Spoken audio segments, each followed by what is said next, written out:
Welcome to the HardReset.Info YouTube channel. Today I would like to show how you can change security question in Oppo smartphone.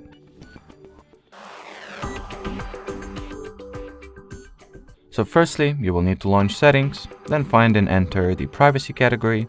From here open the privacy section, then go for hide apps. Onwards, enter your current privacy password. Then tap at this gear icon to your top right. Go for the privacy password once again and enter the privacy password once again as well. In here, tap at the question, enter the privacy password once again, and then set whatever new security question you would like to have.